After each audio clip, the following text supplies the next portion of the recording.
Hi, group leaders. Hope you're having a great week. Lisa and I want to share some information with you for our groups party that is Sunday, starting the spring semester, and we're excited about kicking that off. And we thought this would be an opportunity to share some important information with you.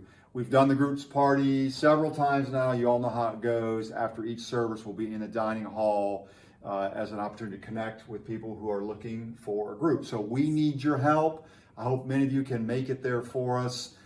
Be in place at 10 o'clock after the first service and 11:45 at the end of the second service, so we can make sure we're ready to go when the service dismisses. So I've got some notes here, some things that Lisa and I've talked about that we want to share with you.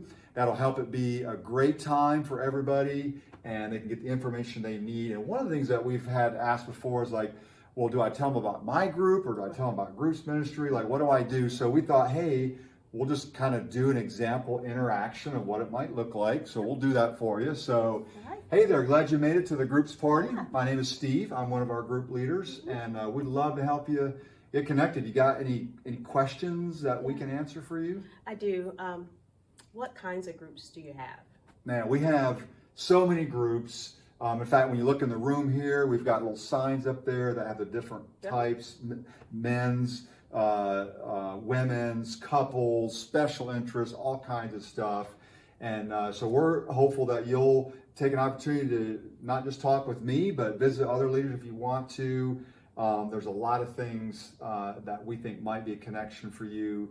And the most important thing that we tell everybody is it's okay to visit. Because you may go to one group and you say, well, it might be a good group for me, but you want to visit some other groups, and we'd encourage you to do that. So there's an example, kind of a part of an interaction. Anything that you would add, Lisa, about when they're talking with someone who doesn't know much about the group's ministry? I think the invitation to visit is pretty important because even reading about it and you think, oh, that sounds like what I want to do. When you actually go, it may be a different presentation than what you thought, and for them to feel comfortable enough to say, oh, it's not quite what I was looking for, but let me try another one. Yeah, that's a really good point. And when you're talking with people, you can mention your group as you're learning more about what their interest is and what they're looking for. Absolutely, share about your group. You can invite them to your group, but the most important thing is that we want us to introduce them to the ministry, why groups are so important as a connective tissue for our church family, and encourage them to get plugged into a group. So again, that's the key thing that we're doing when we have an opportunity to meet people this Sunday who are not currently in a group. One last thing we do want to point out, the room can get really full really fast. And so we're asking that if you cannot be there to represent your group, it's okay to have someone else in your place to do that. But what we don't want to do is have you plus other people from your group, because the room can get full. It can get hard for guests to know, well, who should I talk to? And so we're asking for either you or a representative to be there to talk with people. Steve. Yes. That name tag. So yes. We have these new name tags in an effort to help people clearly delineate, who can I ask a question of? Yeah, and so where will they get these on Sunday? So we have our usual information table. What does it say? I think general information. General information. And that's where we'll have those. So when you come check in at 10 and 11:45, you'll get a name tag and kindly return it when you're done. And also a clipboard if you want it. So the red clipboards, we'll have those. And the important thing with this is for you. You can take information down for people that you talk to, but we don't need the information back. If you would like a way to do follow-up, if that's what comes out of the conversation, then you can take the paper with you, you can take a picture of it, but we do not need that information back. And we're not asking you to document everyone that you speak to. Yeah, the ones that you feel there's some connection there that you want to do some follow-up with, we'd encourage you to do that. So let's talk a little bit about also the tables and a show and tell is something that's come up before. And sometimes there's some people that have things that they want to show. And what we'd ask you to do is if you have something like that, we want you to be able to hold it. We're not going to put tables out. We're really trying to keep the room clean and neat and easy for people. So you're welcome to bring something, but let it be something that you can just kind of hold. If you want to show people a paper or a sign or whatever that is, that'll help us out a lot in the room.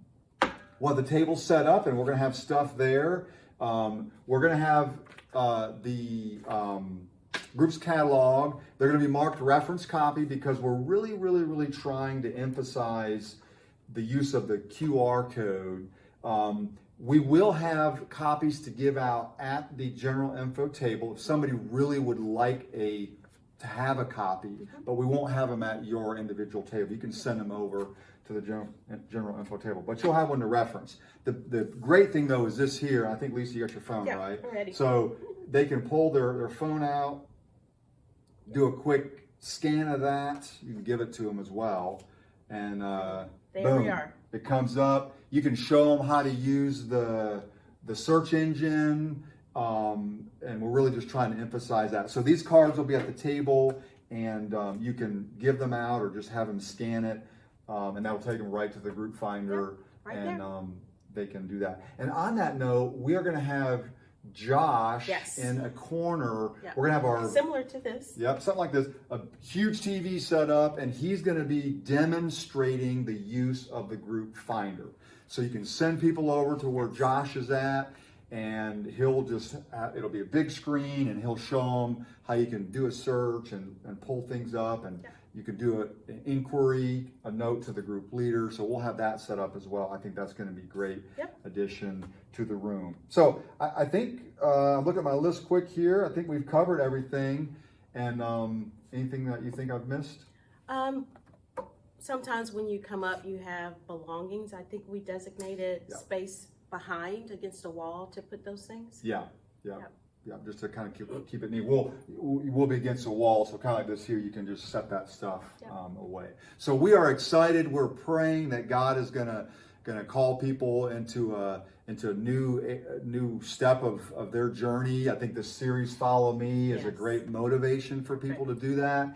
And so we thank you in advance for helping us connect with people. Lisa and I can't do it alone. We love our life team in the group's ministry. And so again, we look forward to seeing you Sunday, 10 o'clock after the first service, 11:45 after the second service.